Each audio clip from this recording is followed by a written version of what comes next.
കഷ്ടപ്പാടിൻ കാലങ്ങളിൽ രക്ഷിക്കുന്ന സ്നേഹമോർത്താൽ എത്ര സ്തുതിച്ചാലും മതി വരുമോ? ദൈവസ്നേഹം വന്നിച്ചിടാൻ വാക്കുകൾ പോരാ. നന്ദി ചൊല്ലി തീർക്കുവാനേ ജീവിതം പോരാ. സുഭാഷിതം. എന്നെ ശക്തനാക്കുന്നവൻ മുഖാന്തരം ഞാൻ സകലത്തിലും മതിയാകുന്നു. എങ്കിലും എന്റെ കഷ്ടതയിൽ നിങ്ങൾ കൂട്ടായ്മ കാണിച്ചത് നന്നായി. I can do all things through Christ who strengthens me. Nevertheless, you have done well that you shared in my distress. അപ്പോസ്തലനായ പൗലോസ് റോമയിലെ കാരാഗ്രഹത്തിൽ നിന്നും ഫിലിപ്പിയ സഭയ്ക്ക് എഴുതിയ ലേഖനത്തിന്റെ 4-ാം അധ്യായം 13-14 വാക്യങ്ങളാണ് വായിച്ചത്. പടയാളികളോട് ചേർത്ത് ബന്ധിക്കപ്പെട്ടവനായിട്ടാണ് പൗലോസിനെ കാരാഗ്രഹത്തിലാക്കിയിരുന്നതെന്ന് പറയപ്പെടുന്നു.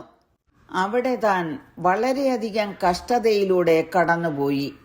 തന്നെ ശക്തനാക്കുന്നവൻ മുഖാന്തരം എല്ലാം ചെയ്യുവാൻ കഴിയുമെന്ന് പൗലോസ് ഇവിടെ രേഖപ്പെടുത്തിയിരിക്കുന്നു. നമ്മുടെ കഷ്ടതയിലും പ്രതികൂല സാഹചര്യങ്ങളിലും കർത്താവ് നമ്മോട് കൂടെ ഉണ്ടെങ്കിൽ അവിടുന്ന് നമ്മെ ബലപ്പെടുത്തുകയും ശക്തീകരിക്കുകയും ചെയ്യും. I can do all things എന്ന് പറയുന്നത് എന്താണ് അർത്ഥമാക്കുന്നത്? നമുക്ക് എന്തും നമ്മുടെ മനസ്സ് വയ്ക്കുന്നത് എല്ലാം തന്നെ ചെയ്യാമെന്നാണോ അതിന്റെ അർത്ഥം? 12-ാം വാക്യത്തിൽ നിന്നും അത് നമുക്ക് മനസ്സിലാക്കാം. ഉള്ള അവസ്ഥയിൽ അലംഭാവത്തോടിരിപ്പാൻ ഞാൻ പഠിച്ചിട്ടുണ്ട്. താഴ്ചയിലിരിപ്പാനും സമൃദ്ധിയിലിരിപ്പാനും എനിക്കറിയാം. തൃപ്തനായിരിക്കാനും വിശന്നിരിപ്പാനും സമൃദ്ധിയിലിരിപ്പാനും ബുദ്ധിമുട്ട് അനുഭവിപ്പാനും എല്ലാം ഞാൻ ശീലിച്ചിരിക്കുന്നു. ഇത്രയും കാര്യങ്ങൾ പറഞ്ഞതിന് ശേഷമാണ് പൗലോസ് തന്റെ വിശ്വാസം പ്രഖ്യാപിച്ചിരിക്കുന്നത്. വിശ്വാസത്തിനു വേണ്ടി നിരവധി പരീക്ഷണങ്ങളും കഷ്ടങ്ങളും താൻ അനുഭവിച്ചിരുന്നു.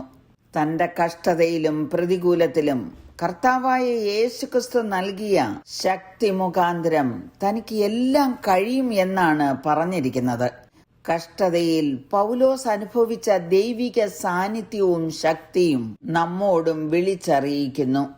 ക്രിസ്തുവിൽ വിശ്വസിക്കുന്ന ഏതൊരു വിശ്വാസിക്കും അവിടുന്ന് പ്രദാനം ചെയ്യുന്ന ശക്തിയിലൂടെ ഏത് കഷ്ടതകളെയും അതിജീവിക്കുവാൻ കഴിയും.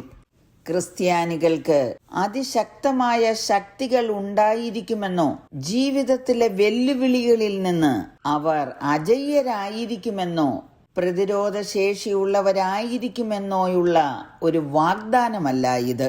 മറിച്ച് വിശ്വാസി കഷ്ടപ്പാടുകൾ സഹിക്കുമെന്നും എന്നാൽ ക്രിസ്തുവിന്റെ ശക്തി നൽകുമ്പോൾ ഏത് സാഹചര്യത്തിലും സംതൃപ്തനാകുവാൻ സാധിക്കുമെന്ന് പൗലോസ് പഠിപ്പിച്ചു. ഒരു യഥാർത്ഥ ക്രിസ്ത്യാനി ക്രിസ്തുവിനെ അനുകരിക്കുന്നവനും ക്രിസ്തുവിനോടൊപ്പം യാത്ര ചെയ്യുന്നവനുമാണ്.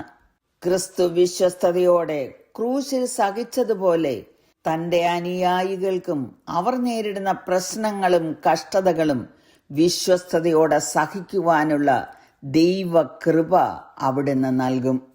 കഷ്ടതകളും പ്രതികൂലങ്ങളും ആഞ്ഞടിക്കുമ്പോൾ നമുക്ക് എങ്ങനെയാണ് ദൈവത്തിൽ നിന്ന് ശക്തി ലഭിക്കുന്നത്? സദൃശവാക്യങ്ങൾ 18-ാം അധ്യായത്തിന്റെ 10-ാം വാക്യത്തിൽ എഴുതിയിരിക്കുന്നു, യഹോവയുടെ നാമം ബലമുള്ള ഗോപുരം, നീതിമാൻ അതിലേക്ക് ഓടിച്ചെന്ന് അഭയം പ്രാപിക്കുന്നു. കർത്താവിന്റെ നാമം ബലമുള്ളതാണ്, സർവശക്തനായ ദൈവത്തിന്റെ നാമം. നാം നമ്മുടെ കർത്താവിലേക്ക് ഓടിച്ചെല്ലണം.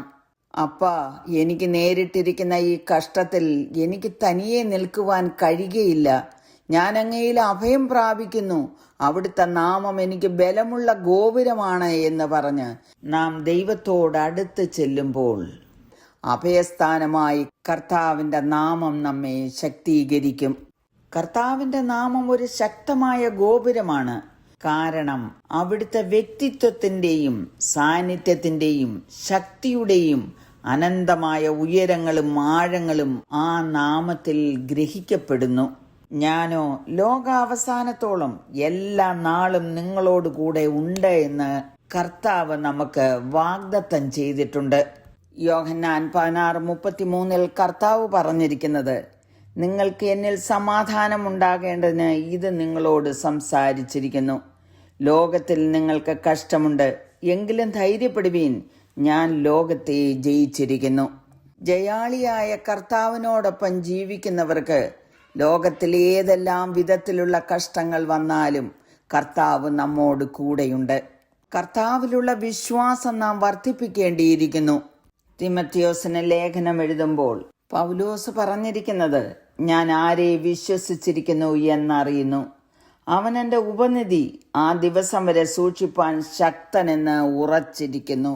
ഈ ഉറപ്പും ധൈര്യവും നമ്മളിലുണ്ടെങ്കിൽ ഏത് കഷ്ടതയും പ്രതികൂലവും അതിജീവിക്കുവാൻ നമുക്ക് കഴിയും.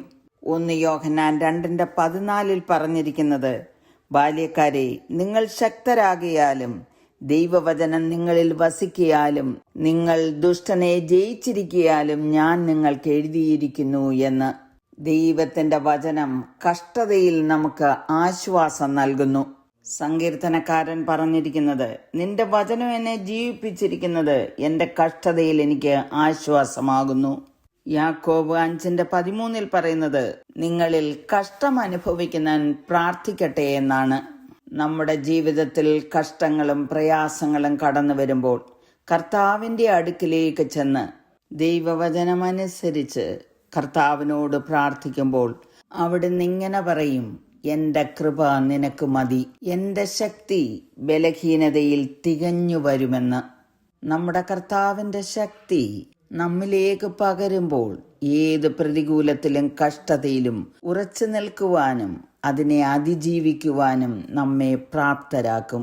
അപ്പോൾ പൗലോസിനോട് ചേർന്ന് നമുക്കും പറയാം, എന്നെ ശക്തനാക്കുന്നവൻ മുഖാന്തരം ഞാൻ സകലത്തിനും മതിയാകുന്നു.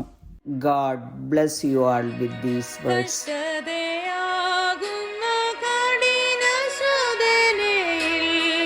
നഷ്ടപ്പെടാ തന്റെ വിശ്വാസം കാപ്പാൻ വിശ്വാസ